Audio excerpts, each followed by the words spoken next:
A gente vai ouvir aqui na Rádio Bandeirantes agora uma entrevista com o presidente da Anvisa, o Dirceu Raposo. O que todo mundo quer saber é quando sai essa vacina. Ele fala ao vivo agora no Band News TV. Está conversando com a Thaís Dias e com o Nelson Gomes, é isso? É isso, vamos lá. Vamos ouvir. No Brasil, né, pelo menos, em promover a submissão frequente, contínua de dados. Eu digo aqui no Brasil porque o FDA, por exemplo, usa isso há muito mais tempo já. Eles acompanham os processos na fase muito mais a miúde do que nós acompanhávamos aqui no Brasil, na Anvisa. Então, esse processo de submissão contínua é um processo que, sem dúvida nenhuma, subsidia os técnicos da agência de uma forma mais up-to-date, vamos dizer, muito mais em dia com o que está acontecendo, e proporciona a esses técnicos a possibilidade de ter uma tranquilidade de decidir favoravelmente ou não com relação ao registro do produto, qualquer que seja ele.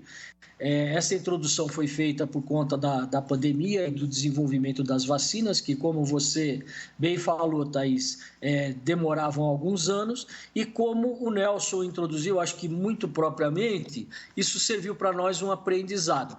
Primeiro, é importante a gente dizer, e eu quero afirmar aqui, que desde a criação da Anvisa, é importante a gente dizer que os processos de regulação, de autorização de registros na Anvisa não variavam e não variam com relação aos tempos usados por outras agências de primeira linha no mundo todo. Então, nós fizemos várias, quando tivemos quase 6 anos na presidência da Anvisa, a gente fazia o acompanhamento par e passo de outras agências também. E os tempos eram relativamente similares, particularmente para alguns produtos novos, etc. Esse aprendizado talvez nos traga a Anvisa, não é? Mecanismos de efetivamente acelerar, quando necessário, o registro, a autorização de produtos, sejam medicamentos, sejam produtos utilizados em saúde de uma maneira geral, para o futuro. Quer dizer, além de tudo, a Anvisa, que já tem uma excelência reconhecida mundialmente, vai ganhar também a expertise de avaliar processos de forma contínua e dar celeridade a esses processos, possibilitando ao cidadão o acesso aos tratamentos necessários quando forem, efetivamente, quando forem precisos, né? Doutor Dirceu, nós também estamos agora simultaneamente na Rádio Bandeirantes ao vivo com o senhor, tal a importância da sua participação aqui nesse processo. Afinal de contas, muito se comemorou ontem, quando o Instituto Butantan apresentou a eficácia da vacina. Qual é a diferença dessa questão do uso emergencial para o registro definitivo? O que representa uma coisa e outra? Veja, primeiro é assim, o uso emergencial também não é novo. No início da década deste século, 2002, 2003, já na minha gestão, mais à frente um pouco, e depois em 2013, nós tivemos, por exemplo, a última resolução, a resolução 38, que trata de uso compassivo. Eu coloco isso de forma similar. O que é o uso compassivo que está previsto por resolução da diretoria coletiva? Essa última resolução é de 2013, mas como eu digo a vocês, isso já é anterior, né, de 10 anos atrás. O uso compassivo prevê que, quando ainda não estão terminados os estudos de fase 3, porém já iniciados, e a gente tem um grupo de pacientes que,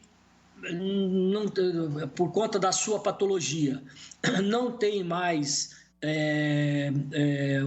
nenhuma alternativa terapêutica, ele pode ser autorizado, porque essa é a última alternativa dele, casos terminais de câncer.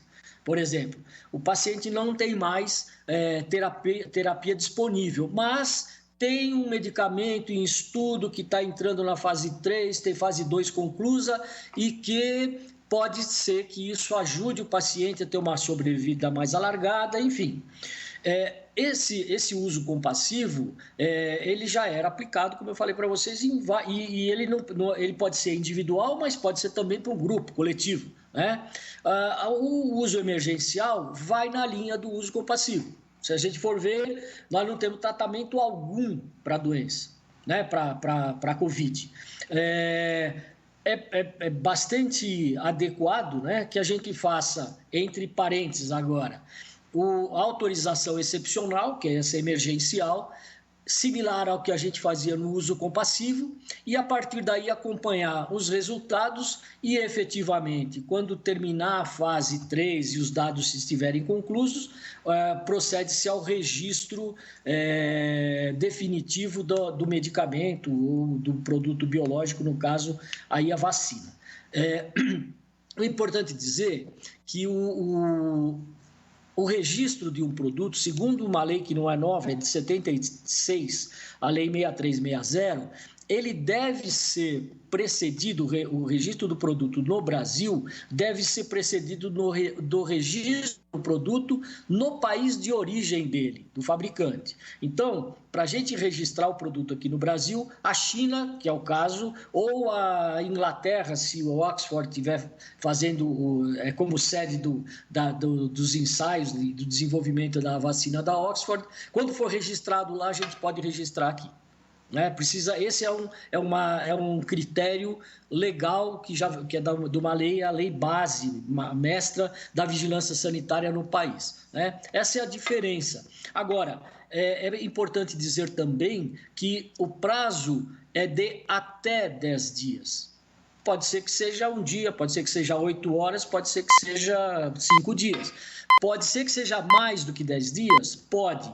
Se houver alguma questão que precisa ser esclarecida, que a Anvisa ache relevante, mesmo para disponibilizar de forma emergencial a vacina, ela pode fazer esse requisito e, dependendo do solicitante, no caso Butantan, se ele demorar para responder, a Anvisa não tem como bater o martelo, autorizar o uso, né? É isso. Então a gente ouviu aqui o Dirceu Raposo, ex-presidente da Anvisa, falando sobre como os procedimentos para esse requerimento do uso emergencial da vacina funcionam, né? Porque há um prazo de 10 dias.